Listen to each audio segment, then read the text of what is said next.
Hey everybody, Omar here, your knife with a party guy, and I am back with another fun-filled video for you. And today we're going to be doing a video on pricing, which I think is a topic that has stumped a lot of knife collectors out there, whether you're into customs or not. Pricing is always an issue, and I thought that this video really should explain some of the mystery behind all that. So you see three knives in front of you, and they're out here for a reason, because I wanted to explain pricing and how it works and why it works. First of all, why pay this kind of money for a knife? A lot of people are kind of wondering, why do we pay so much money? Well, first of all, think of it this way.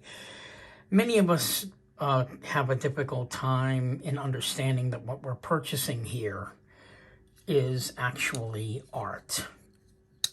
For the most part. I mean, you've still got a tool, but we're talking about a knife that is constructed completely by hand in many cases, and the materials that they use cost to make the knife. So, and of course, the person that's making the knife, their personality is also on the knife as well. So that's pretty much what you're paying for. You're paying for the materials, you're paying for that made by hand experience, and you're also paying for the knife maker's work, blood, sweat, and tears that it took to make this knife, because in many cases, a lot of these knives are really just one of a kind. These are not mass-produced knives. I think I can say that fairly well, that just about every custom out there is probably produced under the number of, I'm going to say, like 25 and under. So chances are a knife maker makes a knife, he puts a few of them out there, and then after that, that's it.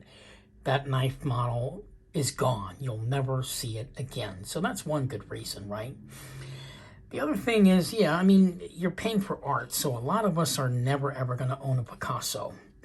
It's just not going to happen. It's not in the cards for us. I don't know, maybe some of you guys might, but I know I can speak for myself, but I'm never going to own a Picasso. I'm never going to own a high-end painting of any kind. So owning these knives is about as close as I will ever get to an art piece in my house. Let's just say that much, all right? So pricing. Why are these knives so much? So let's go ahead and look at some of the prices on these knives. This one is made by Herucus Blomerus, and this one is, I believe, I purchased this one for about $1,200. So it's an incredibly expensive knife. It's got marble carbon fiber and blue Damascus. Plus, this is a full dress piece. There is not one part on this knife that does not have any art on it, including the pocket clip with that ceramic ball on the pocket clip. That's also part of it as well. We've got Damascus on the back spacer, all the made by hand file work that the knife maker did to do that. That takes a long time to put that on there. And so as a knife maker goes through this process of making knives and making more and more elaborate knives, obviously, the materials, his knowledge of the materials begins to grow, and your knowledge of the materials begins to grow as you begin to collect the knives. So it's sort of like a growth process for both of you, the knife maker and the knife collector as well. And he is, they get to a point where they are building a reputation. But in the early stages of their career, when they're first starting out, they're going to probably put out some of their best work you'll ever see, just on trial and error. A perfect example of that is this knife maker here, Hennie Duplesis. He's kind of new to the South African knife world. His work isn't really all that well known, but as you can see, there's a lot of promise on this knife. There's a lot of sculpted individuality on this knife. I mean, I've never seen a backspacer like that, where it's raised up. So that's something that's new. You'll never see that from any other knife maker other than Hennie Duplesis, more than likely. And of course, there could be a time when people might not prefer this backspacer. So that's part of his learning process, because obviously I can't stand this knife up on all surfaces. As you can see, sometimes it kind of flips over, and you want to be able to do that on your knife, and that could be an issue for someone that's, looking to get their first custom. But Hennie Duplesis is a perfect place to start. I mean, it's actually kind of fantastic if you can find a new knife maker out there and you're a new collector. So it's kind of like the two of you get to grow at the same time, right? But this being one of Hennie Duplesis' knives, I mean, you're on a regular knife maker, like, say, these two experienced knife makers, Herucus Blomerus and John Arnold, you're getting more bang for your buck with Hennie Duplesis just because his work is not that well known and he's still learning himself. A lot of these materials you see on these knives made by new knife makers, it's probably the first time they've ever even worked with material like this, so they weren't even sure if the knife was going to come out successful. And of course, in the beginning, their characteristics come out, whatever eccentricities they are as a knife maker. I mean, a perfect example of this, I've never seen a blade shape like that. You know what I mean?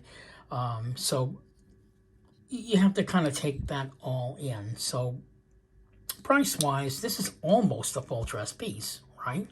I mean, you've got the blue fat marble carbon, you've got the blue fat carbon fiber on here, you've got the blue Damascus pivot ring, blue Damascus pocket clip, you get an M390 blade on this one. Yeah, I believe this is M390. You got that nice mirrored polish on it. That's all work that the knife maker does to make this knife, to make it look as good as it does. Now, price-wise, I mean, the materials that are on these knives are similar, but this one is $1,200 and this one's only $680. Why? This is a very well-known knife collector. And this one made by Hennie Duplesis, he just started out. So his knives are probably going to stay in the low range. Another option for you, if you're like worried about pricing on knives, get one from a well-known knife maker who's a part-time knife maker. His knives won't cost that much either. This one would probably run you about, I'm going to say about $1,050. And I got this one for like $880 just because he's a part-time knife maker. But the materials on the knife are just as stellar as the materials on these two knives, even though there isn't a whole lot on here. You've got white Westinghouse and then you've got zirconium, and pretty much that's it. But you are getting a nice M390 blade. You're also getting a uniquely shaped blade as well. That's another reason that makes this knife stand out as a stellar piece, and why it's worth the money to go for something like this, because you now have this in your collection, and not a lot of people are going to have a knife like this in their collection. But you can say that you've got one, so that's another plus.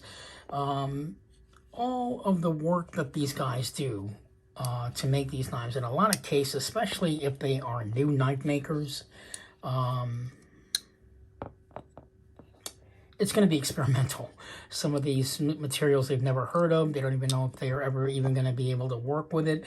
And when you work and make knives by hand, a lot of these things that you're going to do as a knife maker is just trial and error. They're not really quite sure it's going to work out, but they're going to give it a shot. And a lot of times it could be a waste of time. They've now lost money making the knife because they made the knife all wrong, and it's quite possibility that the material that they're working with is very limited in quantity. So as knife makers, they're taking a risk on, pretty much what is it that they're going to do that day as far as being a knife maker. But in the end result has to be high quality and a functioning tool is what you're going for. And in all these cases, the knife makers were successful. I mean, I can't even imagine how many times a beginning knife maker will sit there and attempt to make a knife because they believe they have talent to do this, and how many knives have they ruined before they got to this product. You know what I mean? I would love to see some of that stuff, like where, Hennie attempted to make this knife and it screwed up, and he tried it again and again and again. I'm almost certain that you know, everything these guys do is trial and error, because sometimes a lot of the ideas that come to their head to create a knife is on the spot, and they're not even sure if they can actually do that. But once they do it, they get it down, and they get to that mode where they're comfortable, then they know they can probably produce that knife again. I mean, and that's probably another good reason why knife makers make one-of-a-kind handmade knives. Sometimes making the knife was too easy for them, and it's not much of a challenge. And then in many cases, you know, if you're a beginning knife maker attempting to, say, make something like this, you'll be able to be a success at it, but that's probably going to be the only time you're ever going to make the knife, because it was such a pain in the ass. It happens, right? It happens. So you take all that into consideration in the world of knife making. You really have to look at things from their point of view in order to really enjoy this hobby. And you have to say to yourself, well, yeah, I paid a lot of money to make on these knives, but I don't know what this knife maker went through to make this knife. Who knows what the hell he went through? Maybe he had to sell his car to make a knife. You don't know. We don't know. But that's part of the appreciation. But yet, they're still in there. They're still in the game. They're still doing it. All in the name of creating an art piece. And I think, in my opinion, as far as knife collecting goes, that seems to be what gets lost in this whole I'm a knife collector thing. I don't think a lot of us really put much thought into it. You know, we just go on the website, we see the knife and go, God damn, I gotta have that thing. It's gotta be mine. But you have to understand, how hard was it for that knife maker to get to that point. And so in understanding that, I think you'll be able to appreciate pricing more if you looked at it from that point of view than if you were just being a knife collector going, well, crap, this knife costs too much. I wish I could have it, but damn, it costs too much. I can't have it. Well, you know, c'est la vie, right? Because these guys will make more and more knives.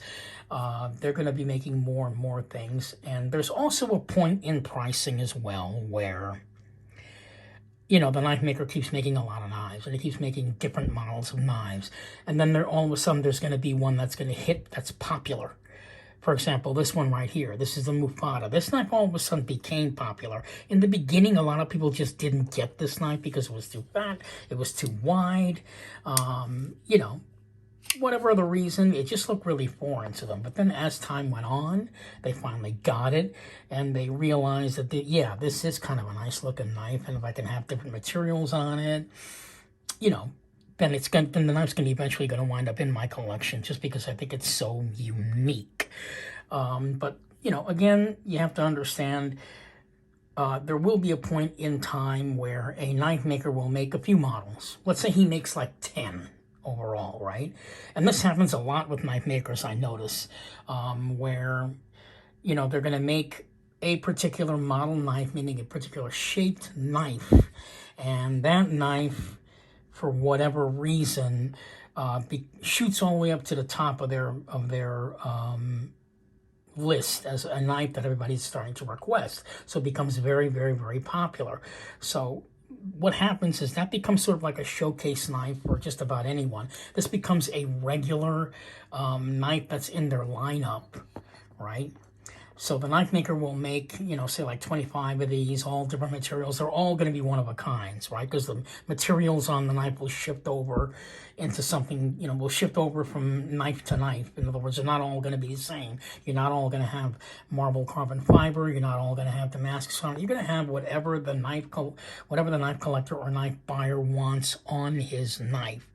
But the model is going to stay in the lineup for a really long time, just because, you know, the knife becomes very, very popular, and they just kind of hit it. It's kind of like, say, a rock star having a couple of hit songs, right? Same thing with the knife maker. They'll have a few hit songs in their lineup, but the other songs or the other knives that they've made, models, yeah, they sold quite a few of them, but for whatever reason, the shape of the knife, who knows what it is? Maybe it's the ergos on the knife, it didn't feel really well. It could be a point where they're going to make that one model just that one time, and you'll never see it again. Why? It didn't sell as well. So But then that will also come back to haunt you, because those guys that wind up buying those really weird looking knives by those really popular knife makers, the price for that knife is going to shoot all the way up to the top just because of that. In other words, they made the knife once, and during their time as a knife collector, you know, they've made the popular model, and that's created their name in this, you know, as a knife maker. So now they can pretty much make anything they want. It could be so freaking weird, so freaking foreign. Maybe you're not going to like it, but somebody out there is going to buy it. And then when they buy it, it's in their collection, and then they decide to sell it. Guess what? The price for that's going to shoot up. Why? Because it was made by Herucus Blomerus, or it was made by John Arnold, or it was made by Des Horn. So, you know, you have to kind of consider that it's all a gamble, but it's kind of a fun gamble if you think about it in a way. So there are a lot of factors when it comes to pricing, and why we pay so much for knives of this caliber, because you're not going to have the same experience if you were to sit there and stick with production knives. It's just not going to happen, because those knives are mass produced, and these knives are not mass produced. Most of them in many cases are made completely by hand. And the more you delve into this hobby, and the more you get into this hobby for what it is, you begin to realize you are actually buying an art piece. You are not just buying a knife. And I think that's the reason why I wanted to do this video, is because it has to hit home at some point where, you know, the hobby will just continue to keep going and going and going, and you're going to see more and more interesting knives. And at the same time, the want for these pieces are going to sort of shift, because there's going to come a time when this model here isn't going to be as popular anymore. You know, the knife maker has moved on to something else completely, and he's got like a second hit song, and everybody else is going to want that second hit song. And then this one was really great in its day, and it was a classic, and then it just disappears and goes away. But the good news is you still own that knife. It's still yours. It's still in your collection. And then what happens? Let's say the knife maker passes away. Well, guess what now? What's the price for his knife? You know, especially if he was someone that was really well loved and well beloved, or, you know, whatever the situation might be, depending on how popular the guy got. His knives could actually shoot all the way up there, and then all of a sudden everybody's going to want to buy his knife. It can happen. It can happen. And I think that's one of the things you're going to want to do when it comes to pricing. You're going to want to accept the piece as it is, and try and understand the point of view of this hobby from the knife maker's point of view. Because it's not like many of us buy these knives, we think, well, I wonder how long it took them to make this knife. Probably about 25 minutes, or maybe an hour, or maybe 2. You could be right, but you also could be wrong, because I don't know how many knives like this Hennie Duplesis made before it looked like this. I mean, I would love to see the very first time he tried to make this knife. I bet you it didn't look anything like this. It just kept evolving into something really weird. And I think that would be kind of fun, to actually own the knife that he hated just because it didn't turn out right. I would probably, as a knife collector, I would probably buy that knife from him just so I can compare and see the evolution of how this knife came to be. This knife is called the T. Griffin, by the way, if you guys are interested in it. And not that I'm selling it, but he's still making this model. And this one cost me like $680. And again, you know, the materials on it are incredible. You know, plus I can see the guy's personality in the knife. I mean, again, you know, I've never seen a blade shape that looks like that. I just thought that was really kind of weird and interesting, and I wanted to have it in my collection. And now I notice when I talk to him, this is like, you know, kind of like passé now, because his knife making is actually elevated to even better. And that's what's happening with Hennie Duplesis. He's not as popular as these two guys here because he's still growing as a knife maker. These guys probably worked with a ton of different materials. They know how to make and shape just about any material into a knife, whereas Hennie Duplesis, he's still trying to figure it out. He's going to get it, but he's still trying to figure it out. And I can honestly tell you from looking at his stuff, he's not working with Dragon Steel Damascus, and he's working with... He's now making smaller model knives, which is not something I haven't seen yet. I don't even own one of those, but I'm planning on doing that. So it's going to be kind of fun for me to see where Hennie Duplesis is going to go in his knife making. He may wind up making knives completely different than they look now, even a year from now. Whereas these guys, I'm not saying they become stale, but they pretty much have nothing left to prove as knife makers. Basically, they will make you a knife by hand. You will order it. They will make the knife according to your specifications, and you're going to get what you pay for. Hennie Duplesis, you're probably going to get some pretty interesting and experimental stuff, which is what's fun. And in a lot of cases, this kind of knife collecting is a lot more fun than this kind of knife collecting. Just because Hennie Duplesis is still excited to make knives and to come up with new designs, whereas guys like this, yeah, they're making knives and they're making new designed type knives, but it's not as much of a challenge for them as it is for Hennie. So that being said, keep all that in mind when we talk about the world of pricing and knives and why they cost so much. Something for you to consider. So this is Omar, the Knife of the Party guy, another discussion video coming at you. And I had a lot of fun talking about this, and I hope that you guys will comment on this video. I want to get your opinions on it. What do you think? Do you think the pricing for these knives are out of whack? Do you think there's a good reason behind it? Do you think it's all worth it? Because don't forget, what you're holding in your hand is really more than just a knife, if you think about it. You do have to understand the hobby as time goes by and really appreciate what these guys are doing. Thank you so much for watching. This is Omar, your Knife of the Party guy, signing off, and you guys have a great evening.